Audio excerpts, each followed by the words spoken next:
Good morning. कैसे हैं आप सब? मुझे पता है आप सब ठीक होंगे। आज अपनी क्लास में अपन लेंगे क्लास 6 की हिंदी ग्रामर। हिंदी ग्रामर का फर्स्ट चैप्टर है आपके भाषा, व्याकरण और लिपि। ये सब्जेक्ट ऐसा सब्जेक्ट है जो आप लोग क्लास फर्स्ट से लगा के 5th तक पढ़ चुके हैं और आगे भी बड़ी क्लासों में भी पढ़ना पड़ेगा।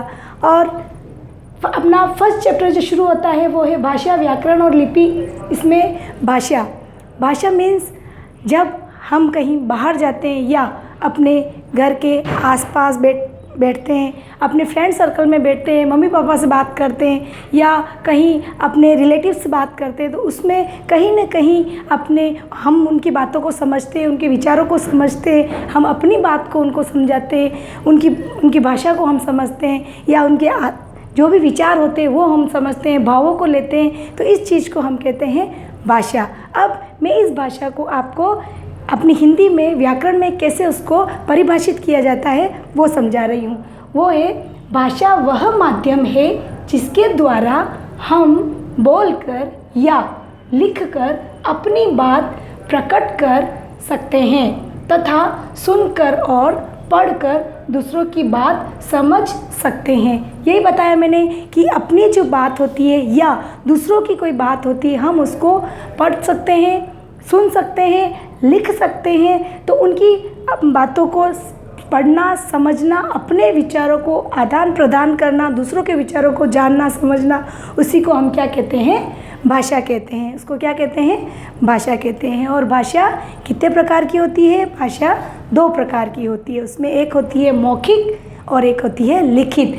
मौखिक भाषा का मीन्स होता है जिस भाषा को हम या जिन विचारों को हम बोलकर दूसरों को समझा सकते हैं या दूसरों की बात को हम समझ सकते हैं। और लिखित भाषा का मीन्स होता है दूसरों के विचारों को लिखकर समझ सकते हैं या अपने भाव, अपने विचार को हम दूसरों को लिखकर समझा सकते हैं।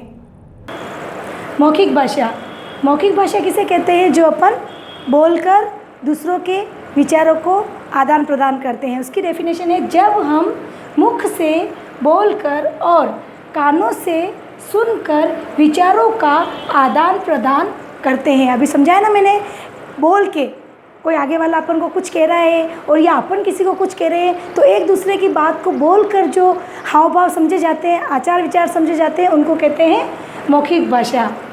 भाषा का मौखिक रूप कहलाता है, उसको भाषा का मौखिक रूप कहते हैं। इसमें जैसे आएगा वार्तालाप, दूरदर्शन, वायरलेस, आपके जैसे फ़ोन है, फ़ोन भी एक तरह से मौखिक भाषा का रूप ही है कि फ़ोन पे आप जब लोग बात करते हो तो वो भी यही आता है। और कहीं बड़ी बड़ी मीटिंग्स होती है, कहीं 2-4 लोग मिलके कोई मीटिंग करते हैं, तो उसमें भी वो क्या करते हैं? अपनी भाषा, अपनी बात को लिख के थोड़ी बताते हैं, बोल के ही समझाते हैं कि किसी विचार पर या किसी टॉपिक पर कि भाई आज अपन को इस काम को करना है तो अपन कैसे काम करेंगे। तो उसके लिए क्या करते हैं? 5 लोग बैठते हैं और उसको बोल कर ही अपनी बात को समझाने की कोशिश करते हैं। तो इसको अपन क्या कहते हैं? मौखिक भाषा। उसको अपन क्या कहते हैं?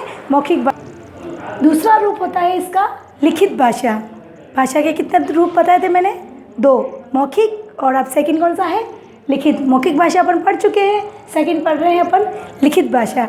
लिखित भाषा मीन्स होता है जब हम किसी व्यक्ति के समक्ष अपने विचारों को लिखकर प्रकट करते हैं, उसे भाषा का लिखित रूप कहते हैं। मैंने बताया ना, कोई भी चीज़ अपन जब लिखकर एक दूसरे को देते हैं तो उससे क्या होता है? विचारों का लिखित रूप में आदान प्रदान होता है। आप लोग जब छुट्टी लेते हैं तो स्कूल में एप्लीकेशन भेजते हैं, प्रार्थना पत्र, कि आज हम फीवर हो गया है, बुखार आ गया है, स्कूल नहीं आ पाएंगे, तो वो आपकी क्या हुई?